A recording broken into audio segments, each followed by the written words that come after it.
In quel tempo Giovanni, che era in carcere, avendo sentito parlare delle opere del Cristo, per mezzo dei suoi discepoli mandò a dirgli: «Sei tu colui che deve venire o dobbiamo aspettarne un altro?» Gesù rispose loro: «Andate e riferite a Giovanni ciò che udite e vedete. I ciechi riacquistano la vista, gli zoppi camminano, i lebbrosi sono purificati, i sordi odono, i morti risuscitano, ai poveri è annunziato il Vangelo. E beato è colui che non trova in me motivo di scandalo». Mentre quelli se ne andavano, Gesù si mise a parlare di Giovanni alle folle. «Che cosa siete andati a vedere nel deserto? Una canna sbattuta dal vento? Allora, che cosa siete andati a vedere?» Buongiorno a tutti amici e ben ritrovati al Buon Contagio della Parola. La terza domenica di Avvento che ci attende ci consegna, mediante l'Evangelista Matteo, il famoso passaggio del Vangelo in cui si vede Giovanni, il Battista, imprigionato da Erode Antipa. Sappiamo che Giovanni perderà la vita in quel carcere, ma prima di questo sappiamo anche, l'abbiamo appena sentito, che Giovanni manda i suoi amici da Gesù per chiedergli quello che avete appunto ascoltato: sei tu colui che deve venire o dobbiamo aspettarne un altro? Mi piace, l'idea di poter leggere questa situazione in questo modo. Ciascuno ha le sue prigioni, forze esterne o interne a noi che ci fanno male. Ci bloccano letteralmente, impedendoci di germogliare in libertà e in pienezza. Le nostre ferite, le nostre fragilità, la cattiveria degli altri, tanti, davvero tanti sono i motivi per cui potremmo sentirci ingabbiati e incapaci di spiccare il volo. E così tante volte viene proprio spontaneo chiedersi: oddio, ma tu ci sei davvero nella mia vita? Ci sei davvero oppure è tutta un'illusione? A questo punto è interessante, a mio parere, guardare la dinamica davvero bella attraverso la quale viene data risposta a Giovanni. Gesù risponde a Giovanni attraverso i suoi amici, i quali si fanno tramite non tanto di un messaggio teorico quanto di un'esperienza. In quanto figlio di Dio, Gesù, avrebbe potuto apparire di persona a Giovanni, lì in carcere direttamente per consolarlo di persona. E invece non lo fa. Accoglie gli amici di Giovanni e li invita a tornare da lui, fortificati dai fatti concreti che Gesù stesso mostra loro. Fatti, non parole, fatti di guarigione, di cura, di amore che rilancia la vita. Gesù,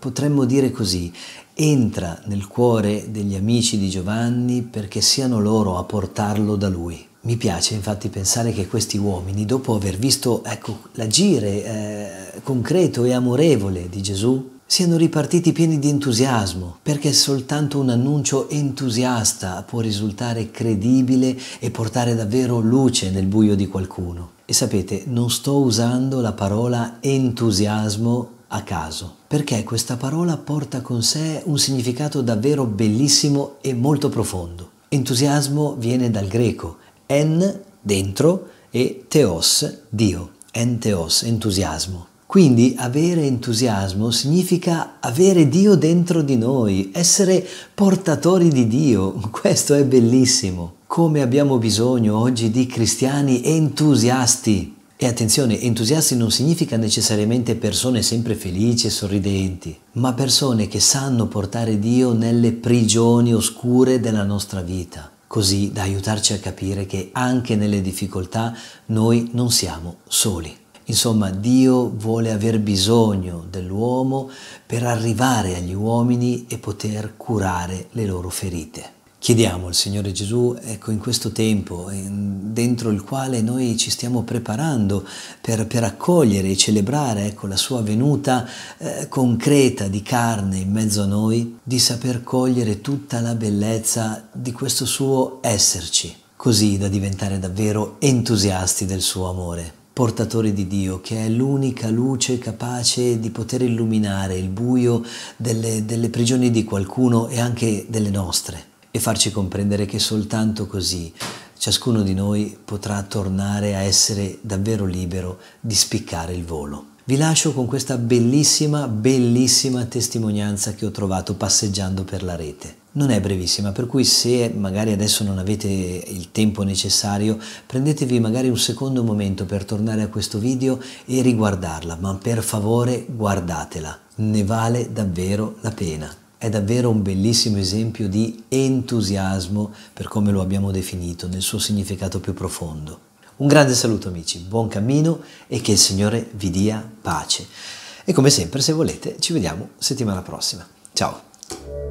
This is a story about Kathy, and it takes place over 3,000 nights, 7 days a week, 365 days a year, and has been going on for over 7 years.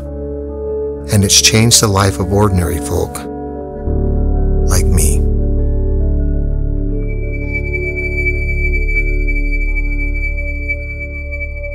To be brutally honest, it was a hard thing for me to be excited about. It was more of a burden than anything. I was in Dr. Nord's office, my neurologist, and he proceeded to tell me I had multiple sclerosis. And I looked at my husband and I said, "Did you just hear what the doctor said? It's documented proof that I am 1 in a million." We'd been married 16 and a half years. I assumed my husband was okay with it. And I think that it may have been too much in his mind, thinking things were going to get worse. It hurt tremendously. Throughout the divorce proceedings, I went from walking with 1 cane to having 2 canes, and then I had to use a wheelchair. Kathy has lived in this home and in this neighborhood for a long time.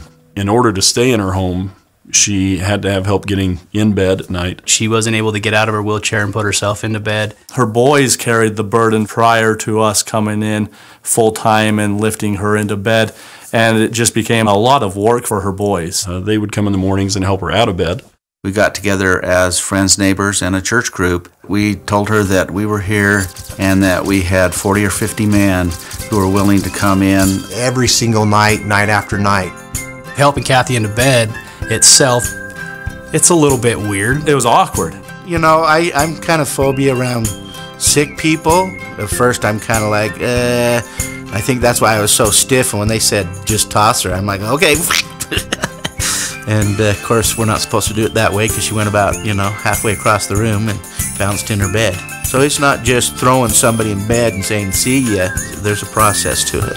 2 guys from the neighborhood arrive at the door. Get her mail, ring the doorbell. She yells to come on in. And she always wants to talk with you. Kathy will talk your ear off. Kathy knows how to talk. You can't have a short conversation with Kathy. You walk down the hall, down to her bedroom. get the bed ready. Pull off her slippers. You have to choose a side you want to be on. Each of us put a hand behind her back and underneath her legs, and we just lock wrists. And then lift straight up, move forward, and then dance around the chair a little bit. Try to gently set her into bed. And then the fun begins. She's very particular about how she has got to be set up in that bed. And then you have to sit Kathy up, move the pillows 100 different times, lay her back down. When it looks like she couldn't be more uncomfortable, that's when you got the thumbs up and everything was okay. And then the fun part starts of parking the motorized wheelchair. You make sure that she's got her phone. We position her canes so she can use them to reposition herself at night. She'll have her water, some pills. Make sure that the wheelchair's plugged in. Turn off the lights and lock the door.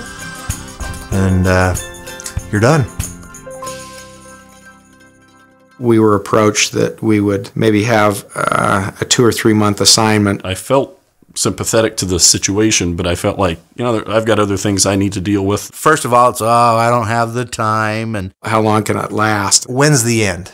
How long are we going to have to be doing this? Can't we get a lift in there? And at church, we would talk about this assignment, and it was the topic all the time. Largely brought up by me, by others in our group that were being asked to do it all the time. We all try to think of different ways that we could help Kathy get into bed without us having to come over every single night. It was a burden, to be honest. In those discussions, one person in particular said, I don't see an end in the foreseeable future. Even if we get her a lift, she can't put herself in the lift. That's not an answer to the problem. He said, if you're not willing to do it, and if there's those who are not willing to do it, I will do it myself every night if I have to. And so really it's at that time when I think I had a change of heart, when I had to take a look at myself, my own spirituality, my own conviction. I was nowhere near where I should have been, and I decided to change. I had a man in that kind of had the same attitude that I had, that this has got to be a quick thing and I've got other things and I'm busy. I remember he got really quiet when we went in and lifted her into bed, and I remember we came out front, big burly guy, just in tears as he left the home. He turned around and he voiced to me, he said, I can't believe that I thought that this was a burden. You got to realize too that I started to get to know Kathy. She's taken such a interest in my family. He can come and he lifts me into the bed by himself. It's kind of driven me to be able to stay fit and stay strong for Kathy. When I go to the gym, I do deadlifts, but I call them Kathy lifts. At first, I felt I was taking them away from their families. I didn't want to be a burden. And I honestly didn't think it would last for very long, and I thought it would just be maybe 10 times and then we were done. It's been going on for over 7 years. When I come over now, it's just like tucking one of my own kids into bed. I feel like she's part of my family now, and I asked her if we could just say a family prayer as we put her into bed before we left. It's interesting, the dichotomy between healing the body and healing the soul. When we heal the body, it's always an inward effort. We're always paying attention to ourselves. When we heal the soul, turning inward doesn't work. And the triage of the soul is found in turning outward to other people. Every time I've gone to Kathy's home and dealt with her, it feels like it heals a part of my soul. Really, it's genius how Christ has laid this out for us. As one helps the other helps the other back. I have seen an even greater compassion. It's let me know that I'm not forgotten, that I'm still valued, not only to God, but I have worth to give other people in different ways. You know, I was in a point where I was at my lowest and just not feeling like I was maybe worth anything, or I was falling short. I needed healing, and that's what service does. It heals us. She's lifted me in so many ways. This was that opportunity to serve one of his children. I never realized what that meant until I had this experience of lifting Kathy.